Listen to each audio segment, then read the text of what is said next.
नमस्कार दोस्तों PCS academy में मैं आप सभी लोगों का स्वागत करता हूं। और दोस्तों, हम लोगों का जीएस फर्स्ट पेपर का लेक्चर चल रहा था, तो उसी सीरीज़ में आज हम लोग विश्व इतिहास के संबंधित कुछ परिभाषाओं को देखेंगे।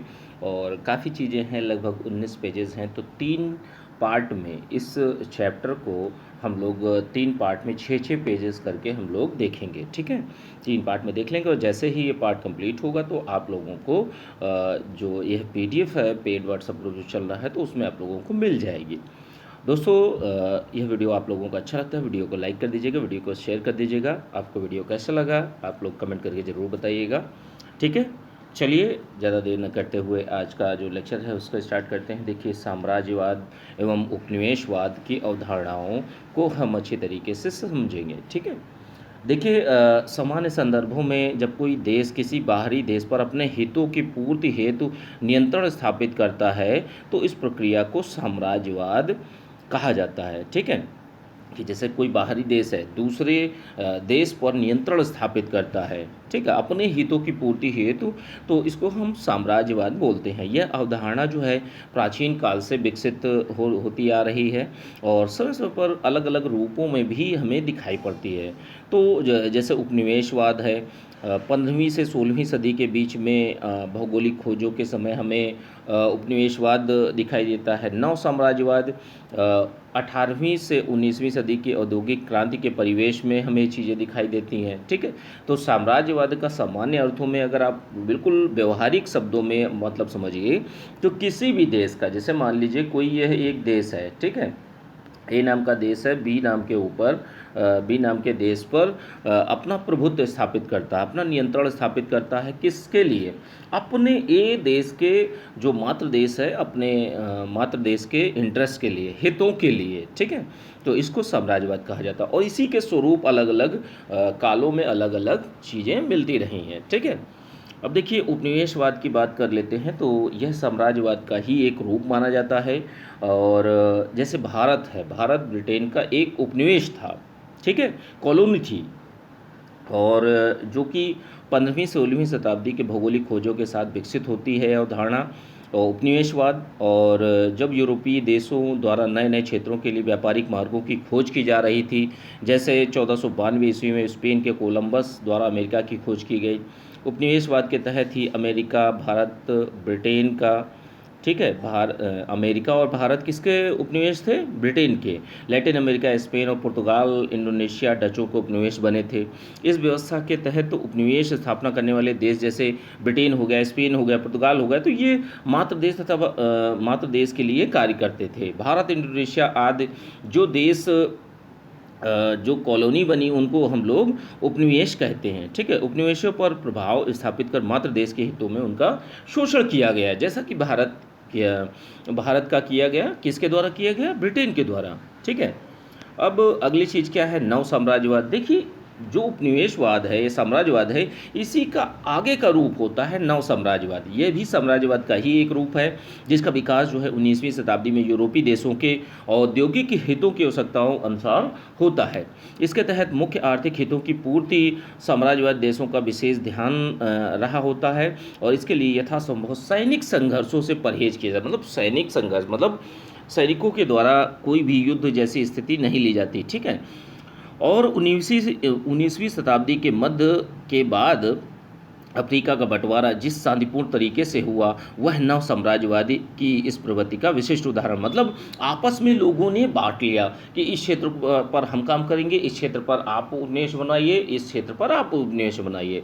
ठीक है, नव उपनिवेशवाद की बात कर लेते हैं। ठीक है, नव उपनिवेशवाद क्या होता है कि जैसे यह अवधारणा जो है 20वीं शताब्दी के मध्य से चर्चा में आई, जिसे घाना के तत्कालीन राष्ट्रपति क्वामा एनक्रूमा ने विश्लेषित किया था। और यह भी साम्राज्यवाद का ही एक रूप है जिसके तहत विकसित देशों द्वारा, जैसे दक्षिण अमेरिका है, अफ्रीका है, एशिया है आदि के पिछड़े देशों में अपने हितों के अनुसार शोषण करने का प्रयास किया जाता है। देखिए, सारी की सारी चीज़ें जुड़ी हुई हैं किस पर? शोषण पर। ठीक है, मात्र देश के हितों की रक्षा पर, कि आपके जो मदर कंट्री होगी उसके इंटरेस्ट को ही सही किया जाता है, सिद्ध किया जाता है। ठीक है, यह शोषण अर्थव्यवस्था, पर्यावरण आदि के संदर्भ में वर्तमान में भी जारी दिखाई देता है।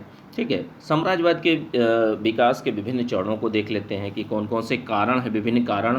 तो देखिए साम्राज्यवाद एवं उपनिवेशवाद के विभिन्न कारणों को राजनैतिक, आर्थिक एवं सांस्कृतिक परिप्रेक्ष्य में समझा जा सकता है। ठीक है। अब देखिए सबसे पहला राजनैतिक कारण देखते हैं क्या है कि जैसे विस्तार की आकांक्षा, उग्र राष्ट्रवाद आदि के संदर्भ में राजनीतिक कारणों का विश्लेषण किया जा सकता है। साम्राज्य विस्तार का प्रश्न जो है प्रतिष्ठा, सम्मान का तार्किक मापदंड था। कहने का मतलब ये है कि जैसे कोई देश है अपने राज्य का विस्तार करना चाहता है, अपने आप को बहुत ज़्यादा प्रतिष्ठावान दिखाना चाहता है, अपने आप को सबसे ऊंचा दिखाना चाहता है। ठीक है। प्रत्येक यूरोपीय देश अपने साम्राज्य का विस्तार कर अपनी जनता का मनोबल ऊंचा करने के प्रयास में गंभीर रूप से इस कार्य में संलग्न हो जाते हैं। ठीक है। अलग अलग जगहों पर उपनिवेश बनाते हैं, अपना एक साम्राज्य फैलाते हैं। ठीक है। ब्रिटेन, फ्रांस, रूस, जर्मनी, इटली, बेल्जियम आदि यूरोपीय देशों के साम्राज्य विस्तार में अत्यधिक तीव्रता देखी जा सकती है। साम्राज्यवाद के विकास में उग्र राष्ट्रवाद ने महत्वपूर्ण भूमिका निभाई। उपनिवेशों की स्थापना व साम्राज्य के विस्तार के संबंध में उग्र चेतना जो है सर्वप्रथम जर्मनी में उपजी हिटलर के समय में, कि देखिए कहीं ना कहीं राष्ट्र की चीज़ों को सर्वोपरि माना जाए, इंसान को नहीं, बाकी सारी चीज़ों को नहीं, बस राष्ट्र को सर्वोपरि मानकर आप राष्ट्र के लिए कुछ भी करने को तैयार रहते हैं। ठीक है। जर्मनी के एकीकरण के पश्चात जर्मनी के आत्मसम्मान में वृद्धि हुई और वृद्धि के फलस्वरूप इंग्लैंड और हॉलैंड की तरह अपने साम्राज्य का विस्तार करने की इच्छा रखने लगा। यह भावना इटली और यूरोप के अन्य देशों में भी जागृत होती है। ठीक है। आर्थिक कारणों की जहाँ तक बात करते हैं तो देखिए भौगोलिक खोजों, देखिए अलग अलग समयों पर अलग अलग भौगोलिक खोजें हुई हैं, औद्योगिक क्रांति होती है, परिवहन एवं संचार का विकास होता है, जनसंख्या की समस्या आदि बिंदुओं पर आधार पर साम्राज्यवाद एवं उपनिवेशवाद के आर्थिक कारणों की व्याख्या हम लोग कर सकते हैं। ठीक है। भौगोलिक अन्वेषणों के युग में मुख्यतः जैसे स्पेन हो गया, पुर्तगाल हो गया, यहाँ के शासकों से सहयोग नई दुनिया की खोज का कार्य प्रारंभ हुआ। ठीक है। कि जैसे वास्को डिगामा ने, पुर्तगाली यात्री था वास्को डिगामा ने 1498 ईस्वी में भारत की खोज की, कोलंबस ने अमेरिका की खोज की। तो ये सारी प्रक्रियाएँ चलती रहीं। पुनः औद्योगिक क्रांति जो है इंग्लैंड में होती है और पुनः औद्योगिक क्रांति के परिणाम स्वरूप विशाल पैमाने पर वस्तुओं का उत्पादन होने लगता है। साम्राज्य के प्रसार में परिवहन एवं संचार सेवाओं के विकास ने महत्वपूर्ण भूमिका भी निभाई होती है। इसका एक अन्य कारण जनसंख्या में तीव्र वृद्धि भी होती है। बढ़ती जनसंख्या के लिए आवश्यक मात्रा में संसाधनों का होना बहुत ज़्यादा अनिवार्य होता है। ठीक है। कि अगर किसी भी देश की जनसंख्या जो है बहुत ज़्यादा बढ़ रही है तो उसको क्या है, उसके पास संसाधन भी होने चाहिए। इस समय एशिया, अफ्रीका, अमेरिका में बहुत से प्रदेश खाली पड़े थे जहां उपनिवेश बसाने की उपयुक्त संभावनाएं थी, और यही हुआ भी। एशिया में भी उपनिवेश बनाए गए, अफ्रीका में तो बहुत ज़्यादा, और उसके बाद अमेरिका में। ठीक है। अधिकाधिक संख्या में यूरोपीय लोग जो थे एशिया, अफ्रीका, अमेरिका, ऑस्ट्रेलिया जैसी जगहों पर जाकर बसने लगे और वहाँ पर उनको उपनिवेश बनाने लगे, अपने मातृ देशों के हितों की रक्षा करने लगे, हितों के अनुसार कार्य करने लगे। अब देखिए सांस्कृतिक कारण को देख लेते हैं। देखिए सांस्कृतिक कारणों के तहत सभ्य जाति सिद्धांत के तहत आता है कि ईसाई मिशनरियों की भूमिका आदि का जिक्र भी किया जा सकता है। साम्राज्यवादी देशों की मानसिकता यह थी कि विश्व में सिर्फ साम्राज्यवादी ही देश, जैसे ब्रिटेन अपने आप को सभ्य मानता था, भारत के लोगों को असभ्य माना जाता था, शेष बचे अन्य उपनिवेश देश असभ्य माने जाते हैं। पीटी मून एक वैज्ञानिक है, इन्होंने अपनी पुस्तक साम्राज्यवाद और राजनीति में लिखा है कि ईसाई पादरियों ने ईसाई स्थानीय आदिवासियों को कपड़ा पहनना सिखाया। तो ऐसी बातें कही जाती हैं। ईसाई मिशनरियों ने धर्म प्रचार के उद्देश्य से औपनिवेशिक विस्तार को न्याय संगत साबित किया। इस संबंध में इंग्लैंड के एक व्यक्ति थे लिविंगस्टोन, तो इन्होंने अफ्रीका के जाम्बेजी एकांको एवं कांगो नदी के क्षेत्रों की खोज कर अफ्रीका में ईसाई धर्म के व्यापक प्रचार प्रसार किया। ठीक है। तो ये कुछ सांस्कृतिक कारण माने जाते हैं आपके उपनिवेशवाद। ठीक है। अब देखिए साम्राज्यवाद का विभिन्न क्षेत्रों में विकास, तो जैसे देखिए साम्राज्यवाद एक प्रकार से प्राचीन काल से ही विकसित हो रही अवधारणा मानी जाती है। ठीक है। ये आज की नहीं है। आप प्राचीन काल में जाएंगे, प्राचीन काल से एक राज्य दूसरे राज्य के ऊपर अधिग्रहण करता था, शोषण करता था, तो ये प्रक्रियाएं प्राचीन काल से चली आ रही हैं। इसका प्रारंभिक स्वरूप मूलतः राज्य विस्तार, राजनीतिक नियंत्रण राजनीति नियंत्रण से संबंधित था। आगे चलकर ये विभिन्न कालों में उपनिवेशवाद, नव साम्राज्यवाद, नव उपनिवेशवाद आदि रूपों में विकसित होता रहता है। 15वीं-16वीं सदी में क्या होता है कि भौगोलिक खोजों के साथ ही साम्राज्यवाद के दूसरे रूप जो हैं उपनिवेशवाद का विकास होता है, जो कि साम्राज्यवाद के पुराने से ज़्यादा जटिल होता है। ठीक है, इसके तहत न सिर्फ राजनीतिक बल्कि सामाजिक, आर्थिक, सांस्कृतिक नियंत्रण भी स्थापित करने का प्रयास किया जाता है उपनिवेशवाद में। ठीक है, और जैसा भारत में हम लोगों ने देखा कि जो ब्रिटेन के लोग थे, जो अंग्रेज़ लोग थे, तो वो भारत की संस्कृति, सभ्यता और आर्थिक रूप हर तरीके से वो लोग आर्थिक, सामाजिक, राजनीतिक, सांस्कृतिक हर प्रकार से हस्तक्षेप करने लगे थे। 1857 का विद्रोह होता है। आप देख सकते हैं धार्मिक रूप से किस तरह, मतलब हर तरीके से यह हस्तक्षेप दिखाई देता है। भौगोलिक खोजों की शुरुआत 1492 में स्पेन के प्रसिद्ध नाविक रहते हैं कोलंबस, तो इनके द्वारा अमेरिका की खोज से माना जाता है। प्रारंभिक भौगोलिक खोजों के साथ ही साम्राज्यवाद और उपनिवेशवाद के विकास एवं प्रसार को विभिन्न महादेशों के संदर्भ में भी समझा जा सकता है। ठीक है, तो सबसे पहले देखते हैं अमेरिका। अमेरिका की जहाँ तक बात करते हैं तो अमेरिका में प्रारंभिक हस्तक्षेप तो स्पेन ने ही किया था, परंतु उपनिवेश की स्थापना का प्रारंभ 17वीं शताब्दी में ब्रिटेन द्वारा किया जाता है। ठीक है, जैसे ब्रिटेन जैसे पुर्तगाली हमारे यहाँ पहले आते हैं। ठीक है, लेकिन जो प्रभुत्व स्थापित किया जाता है वो अंग्रेज़ों के द्वारा स्थापित किया जाता है। ठीक है, और लंबा शासन भी किया जाता है अंग्रेज़ों के द्वारा भारत में। 1606 ईस्वी में ब्रिटेन की एक कंपनी वर्जीनिया कंपनी को अमेरिका में औपनिवेशिक विस्तार के लिए एक अधिकार पत्र दिया गया होता है।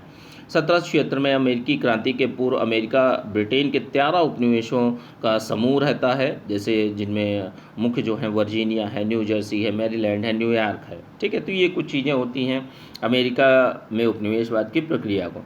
अब देखिए ऑस्ट्रेलिया की बात कर लेते हैं। मसाला व्यापार हेतु नवीन समुद्री मार्गों की खोज क्रम में पुर्तगाली नाविकों का 16वीं सदी में ऑस्ट्रेलिया महाद्वीप पर आगमन होता है, किंतु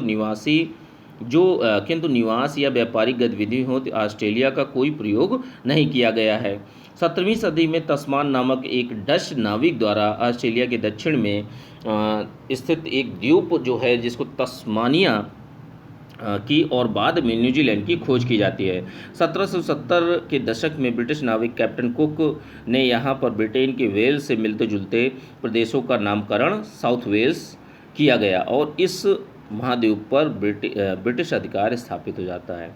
1776 में क्या होता है कि जैसे अमेरिकी उपनिवेश के उपरांत जो उपनिवेश के स्वतंत्र होने के बाद इंग्लैंड द्वारा ऑस्ट्रेलिया का उपयोग सबसे पहले काला पानी की सज़ा के स्थान के रूप में किया गया होता है। 1780 के दशक में क्या होता है कि कैदियों का पहला जत्था भी भेजा जाता है। 1790 में कौन सी घटनाएं घटित होती हैं कि 1790 के दशक में इंग्लैंड से भेड़ें भेजी गईं, क्योंकि यह स्थल इसके लिए बहुत ही ज़्यादा उपयुक्त होता है।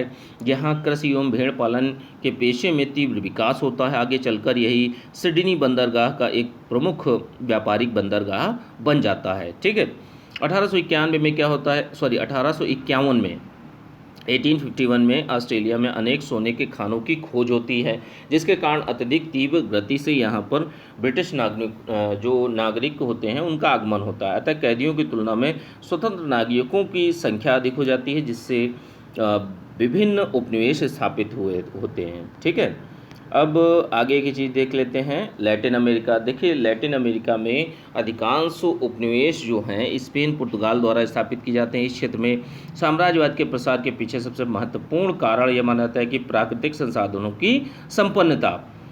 स्पेन पुर्तगाल के द्वारा लैटिन अमेरिका के अपने हितों के लिए तीव्र दोहन हर तरीके से किसी भी देश में आर्थिक दोहन ही किया जाता है जो भी उपनिवेश बनाते हैं। ठीक है, जो जैसे ब्रिटेन है, पुर्तगाल है, स्पेन है। ठीक है, अफ्रीका की जहाँ तक बात कर लेते हैं तो देखिए अफ्रीका में 19वीं शताब्दी के प्रारंभ तक यूरोपीय लोगों ने अफ्रीका महादेश के बारे में काफ़ी कम जानकारी थी।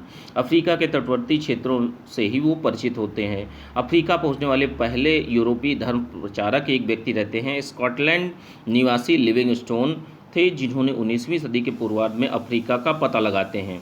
19वीं सदी के अंतिम वर्षों में प्रायः सभी प्रमुख यूरोपीय देश जो है अफ्रीका में अधिकाधिक क्षेत्र हिस्से पर अपने प्राप्त करने हेतु गंभीरतापूर्वक प्रयास करने लगते हैं। भाई सभी कंपनियां अफ्रीका में अपने अपने उपनिवेश स्थापित करने लगते हैं, कौन सा क्षेत्र पे अपना कब्जा किया जाए, इस तरीके से वो लोग करने लगते हैं। इन यूरोपीय देशों में मुख्यतः इंग्लैंड, फ्रांस, जर्मनी, पुर्तगाल, इटली आदि जैसे काफ़ी सक्रिय देश रहते हैं और ये लोग अपने उपनिवेश बनाते हैं अफ्रीका में। 19वीं सदी के उत्तरार्ध में यूरोप के सभी देश जो होते हैं अफ्रीका के क्षेत्रों को आपस में बांटने हेतु पूर्णतः उतारू हो जाते हैं और इस तरह से विभिन्न यूरोपीय देशों द्वारा अफ्रीका के संगठित लूट की प्रक्रिया शुरू होती है। साम्राज्यवादी देशों द्वारा अफ्रीका महादेश का लंबे समय तक शोषण किया जाता है। ठीक है, तो अफ्रीका के बाद अब देखते हैं एशिया की बात। अफ्रीका से बहुत पहले एशिया में साम्राज्यवाद अपने पैर पसार चुका होता है। दक्षिण एशिया के अधिकांश क्षेत्रों द्वारा भारत, श्रीलंका आदि पर ब्रिटेन का औपनिवेशिक प्रभाव स्थापित हो जाता है। दक्षिण पूर्व एशिया के इंडोनेशिया पर डचों तथा हिंद चीन पर फ्रांस का प्रभाव बनता है। जापान तथा चीन पर साम्राज्यवाद का प्रभाव स्थापित नहीं हो पाया। ठीक है, तो ये कुछ बातें होती हैं एशिया में साम्राज्यवाद का प्रसार किस तरीके से होता है।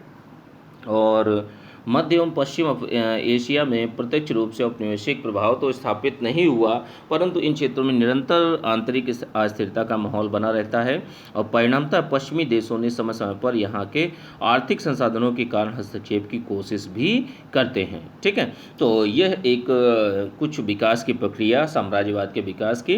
अब अगले लेक्चर में हम लोग 6 पेजेस को कंप्लीट करेंगे। ठीक है, अच्छे से दोस्तों आंसर राइटिंग करते हैं। इसकी PDF जो है पूरा होने के बाद आप लोगों को पेड व्हाट्सएप ग्रुप जो चल रहा है BO मेंस का चल रहा है और UP PCS मेंस का बैच स्टार्ट हुआ है नया, तो जो लोग भी ज्वाइन करना चाहते हैं ज्वाइन कर सकते हैं। इस नंबर पर आप लोग मैसेज कर सकते हैं। ठीक है, चलिए ठीक है, थैंक यू देखने के लिए।